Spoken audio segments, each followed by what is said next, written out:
சுவாமியே சரணமையப்பா.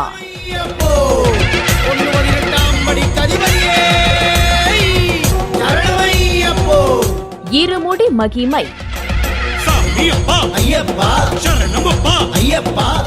பூரவாசம் கடம்ப பூவாசம் கலந்து கட்டி வீசும் நம்ம காந்தமல தேசம். நல்ல பன்னீர் வாசம் பஞ்சாட்சர வாசம் சந்தன அள்ளி பூசும் நம்ம பம்பா நதி பாசம். தன்னானே நானே தந்தானே நானே தன்னானே நானே தந்தானா. சாமியே சரணம் ஐயப்ப சரணம் சரணம் சரணம் ஐயப்பா. ஐயப்பா கற்பூர வாசம் கடம்ப பூவாசம் கலந்து கட்டி வீசும் நம்ம காந்தமல தேசம். நல்ல பன்னீர் வாசம் பஞ்சாட்சர வாசம் சந்தன அள்ளி பூசும் நம்ம பம்பா நதி பாசம். ஐயப்ப சுவாமி சபரிமலையில் எழுந்தருளி சகல லோகங்களையும் காத்தருளும் கண்கண்ட தெய்வம். 8 திசைகளுக்கும் அருளை கொட்டிக் கொடுக்கும் ஹரிஹரன் புதல்வன். எங்கும் எப்போதும் உதவிட ஓடிவரும் ஏழை பங்காளன். ஆன்மீக மழையில் ஆன்மாவை நனைய வைக்கும் ஆனந்த சித்தன். இப்படி ஐயப்ப சுவாமியை பற்றி வாழ்நாள் முழுக்க போற்றி புகழலாம். அவ்வளவு மகத்துவம் வாய்ந்த தெய்வம் சுவாமி ஐயப்பன். சிறப்புமிக்க கார்த்திகை மார்கழி மாதங்களில் பரவலாக பக்தர்கள் மாலையணிந்து சபரிமலைக்குச் சென்று ஐயப்பனை வழிபட்டு வளம் பெறுவார்கள். இத்தகைய புனிதமான நாட்களில் ஐயப்ப சுவாமி வழிபாட்டிற்கு பின்னால் உள்ள ஐதீகங்களை பற்றி கூறும் அற்புத நிகழ்ச்சிதான் இன்று இருமுடி மகிமை பற்றி தெரிந்து கொள்ளலாம். வாருங்கள். மாலையணிந்து விரதம் இருந்து சபரிமலை செல்லும் பக்தர்கள் சுவாமி ஐயப்பனை ஒரு மனதாக நினைத்து பக்தியோடு இருமுடி சுமந்து செல்ல வேண்டும் என்பது பொதுவான நியதியாகும்.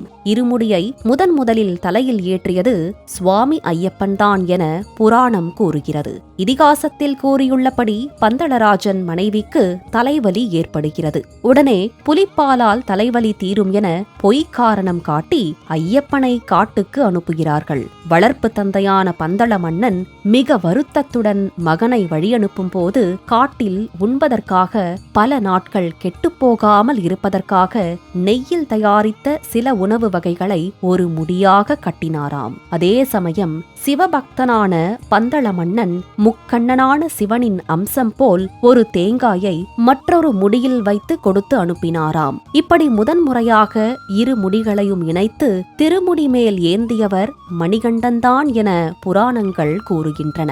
இவ்வாறு ஐயப்பன் இருமுடியுடன் காட்டிற்கு சென்ற நிகழ்வை எண்ணி சபரிமலைக்கு செல்லும் பக்தர்கள் அர்ச்சனை பொருட்களையும் தங்களுக்கு வேண்டிய உணவுப் பொருட்களையும் இருமுடிகளாக கட்டி எடுத்துச் செல்வது வழக்கமானது என சொல்லப்படுகிறது. சிறப்புமிக்க இருமுடி கட்டின் முன்புறம் அமையக்கூடிய பையில் தேங்காய், அரிசி, பருப்பு, வெற்றிலைப்பாக்கு, எலுமிச்சை பழம், கற்கண்டு, ஏலைக்காய், கற்பூரம், ஊதுபத்தி, சாம்பிராணி, பன்னீர், நெற்பொறி, சந்தனம், குங்குமம், மஞ்சள் பொடி, திராட்சை இவற்றோடு மாளிகைப்புறத்தம்மனுக்கு என ஒரு ரவிக்கை துண்டு ஆகியவை நிரப்பப்படும். இவை தவிர பம்பை விநாயகருக்கு என ஒன்றும் 18 படிகளின் மீது ஏறுகையில் உடைப்பதற்கென ஒன்றும் மாளிகைப்புறத்து மஞ்சள் மாதாவின் சன்னதியில் உருட்டு வழிபாடு செய்வதற்கு என ஒன்றுமாக 3 தேங்காய்கள் வைக்கப்படும். இருமுடியில் வைக்கப்படும் பொருட்களில் நெய் தேங்காய் விசேஷமானதாகும்.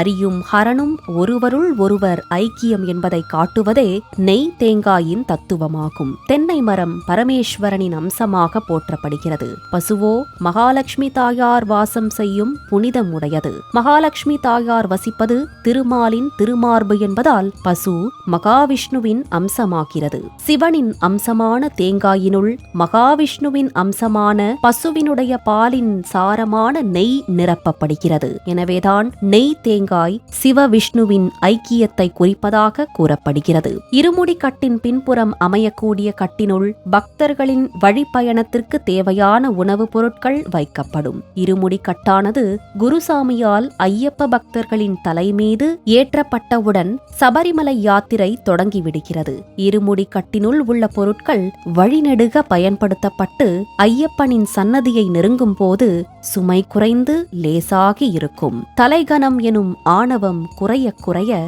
இறைவனை நாம் நெருங்குகிறோம். அவனை தரிசித்ததும் நமது அகங்காரம் ஆணவம் முற்றிலுமாக நீங்கிவிடுவதாக ஐதீகம் சொல்கிறது. இதுவே சபரிமலை பயண இருமுடிக்கட்டின் தத்துவமாகும். மேலும் மானிடராய் பிறந்த நமக்கு இறைவன் மீது உள்ள பக்தி ஒரு முடியாகவும் உலக தேவைகள் மற்றொரு முடியாகவும் கூறப்படுகிறது. ஐயனை அடையும் போது இதில் உலக தேவைகளான உணவுப் பொருட்கள் குறைந்தும் கடைசியில் இறைபக்தி மட்டுமே மிஞ்சும் என்பதை இருமுடி குறிப்பிடுவதாக ஆன்மீக பெரியோர்கள் கூறுகிறார்கள். இருமுடி மகிமையினை போற்றிடுவோம். எல்லையில்லா இன்பத்துடன் வாழ்ந்திடுவோம். சாமியே சாமி ஐயப்பா, சாமியே சரணம் ஐயப்பா, சாமியே சாமி ஐயப்பா, சாமியே சரணம் ஐயப்பா.